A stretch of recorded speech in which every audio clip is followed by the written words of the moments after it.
So what is it like being an INTJ? Absolutely fucking exhausting. Welcome to the Sageverse. Please just observe the birth of this creative surge for the purpose to leave hatred purged and replaced with words that will make you learn to take your place on earth. And once you've taken your place and found your greatest of traits, cultivated the day, this will be making you say, this is the sage's way.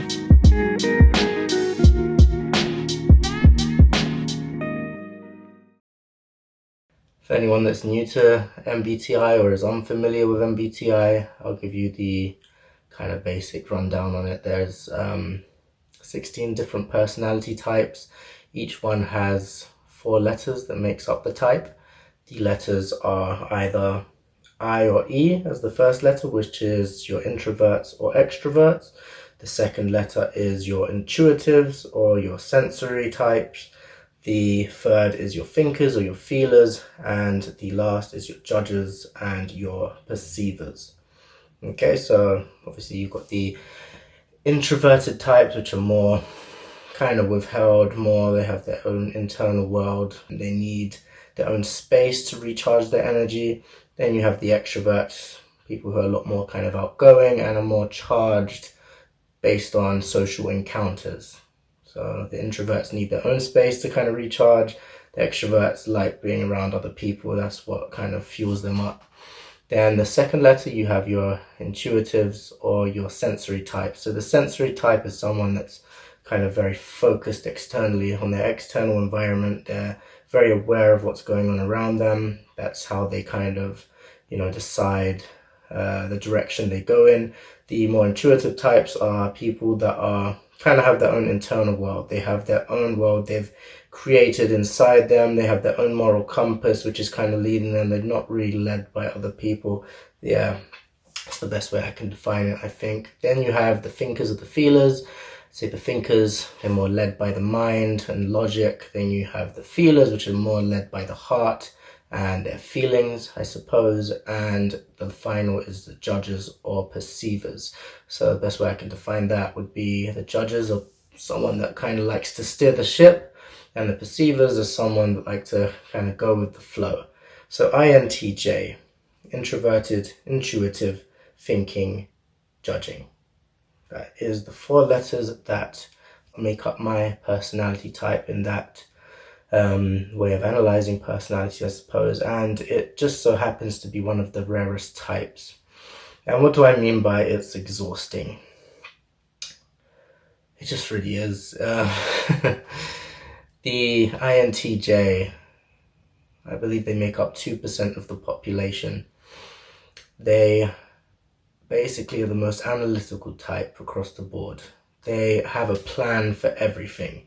They like to analyze every situation and find the best possible move to find the best possible outcome, essentially. And it's just how my mind works. It's how it's always worked. I've always analyzed everything I've ever been given. I've always questioned everything I've ever been given to essentially find the best things that suits me. I've never kind of been, someone that's just gone with what's been given to me. I've questioned everything that's been given to me.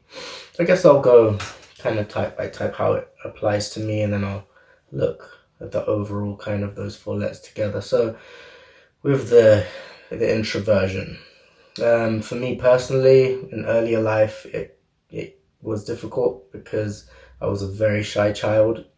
It took me a while to get out of my box, a lot of practice, a lot of, butterflies in the stomach, a lot of, it was just something that came not naturally to me, putting myself out there.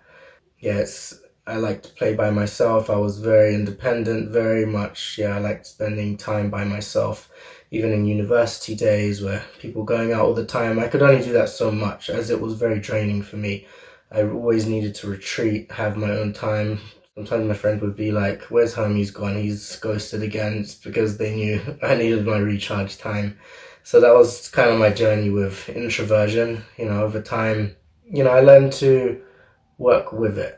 I see it more as a superpower now than something that goes against me. The second, being an intuitive, yeah, again, I enjoy this. I like to have my kind of own idea of reality or where I'd like to see reality being, and using that as my moral compass rather than looking externally. I've always, questioned everything that's, been given to me externally. I've always questioned my teachers. I've always questioned, I guess, my parents, any kind of my managers, any kind of authoritarian figure, politicians. Yeah, I don't like to be led. I like to lead my own way based on the way I think is right. I don't shape my decisions based on external events. I shape them from, yeah, this kind of, I guess, my life journey, the wisdom I've formulated through my experience. That's what forms my intuitive internal guidance, and that is what I follow. That's the best way I can define that. The next, being a thinker or a feeler. Again, this one is difficult because I think a lot of the time the mind and logic can lead you in the right direction, and sometimes that gut feeling or the heart can lead you in the right direction. So I'm not saying it's better to be one or the other, but I've just always been a pretty logical person. The mind has been one of my strongest tools, but it's also been, I guess, my greatest weakness because, as some overthinkers will know, when you drain yourself, drain your mind, it can lead to kind of poor mental health, working yourself up, anxiety, because the mind is a powerful tool, but when it's overused, it's bloody exhausting, like I said. And the final point, judging or perceiving. Um, Again, I'm a very steer the ship kind of person. This has its benefits, and also, like everything, it has its drawbacks. Sometimes I can be a little too controlling. I don't take people telling me what to do very well. Like I said, I've always gone against my teachers. I've always gone against managers, and the reason for that is INTJs. We are so analytical, and we've analyzed. It's like a chess game. We've analyzed every move, 10 moves ahead, and we know this person that's leading us has only looked one or maybe two if they're lucky. And they're trying to tell us this is the best way to do things, and we're not someone that's just going to go along with it. Like I said, we're guided by our own moral compass.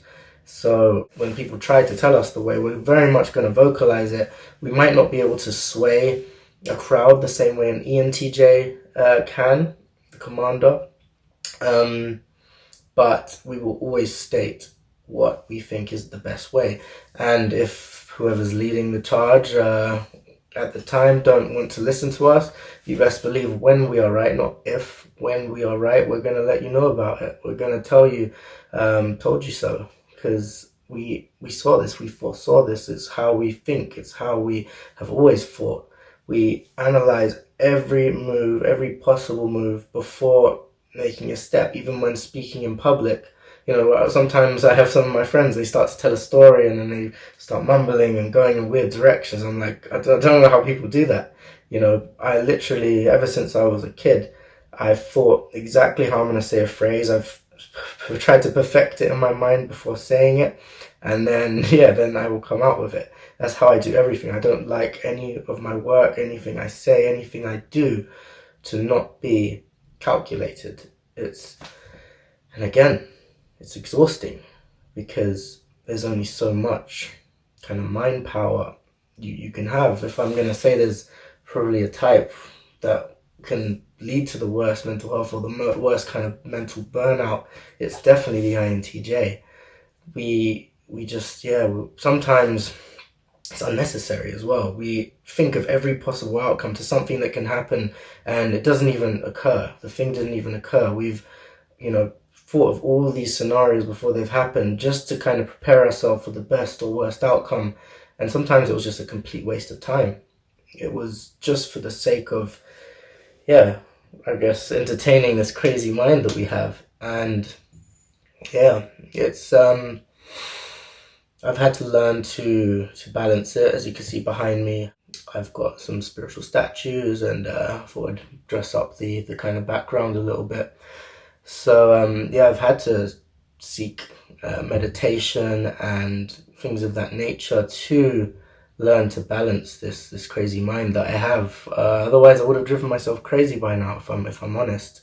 It's something, and even with my kind of spiritual faith and things like that, most people are or tend to be born into a religion. I questioned that from a very young age. I rejected that. I didn't become an atheist because that's a belief in itself, an anti-belief of surety. I was an agnostic, and then I went on my own personal search through my, I guess, ancestral history before Christianity, and I found obviously the Greek gods and polytheism and Hermeticism, um, which I found a lot of interest in. I also sought out Taoism, and I lived in China for a year to just have that time to really explore my mind. I lived on a mountaintop in China. If you look at some of our other videos, we kind of go into that a bit more. I guess to have that exploration into Taoism, into Buddhism. I had my head shaved before by a Buddhist monk. Yeah, so even with that, I had to analyze every possible thing. I had to experience every possible thing. Because how can anyone outrightly say, I have the right faith that I was born into and given without ever tasting what else, I guess, is up for offer? Um, so, you see, even something like spirituality, some people see as a very free, kind of airy-fairy thing. I do it completely different. I do it in a very analytical approach. I test it, see if it has any benefit to my life. And if it does, then I keep it. If it doesn't, then I reject it. It's quite simple. You test things. If it has use, if it has value, then you keep it. If it doesn't, then you reject it. That's how I work. I won't follow in line with anything for the sake of tradition, for the sake of anything. I will see if something has value, and that's what I will put my mind behind, put my energy behind, because otherwise, what's the point? What is the point? What's the point of anything, really? Anyway, I'm not going to go too crazy into it. Maybe I'll make another one of these to explore further, but yeah, I just wanted to kind of give a little, I guess, taster into the madness that is an INTJ mind. I hope you enjoyed this video. Please subscribe to the Sageverse. Yeah, this is one of my earlier Sage's Thoughts videos. We also have a podcast called The Sage's Way, where we discuss a lot of kind of topics like this: spirituality, philosophy, politics. Yeah, so if you can check that out, I'd be very grateful. Thank you for listening. Thank you for watching, and peace out.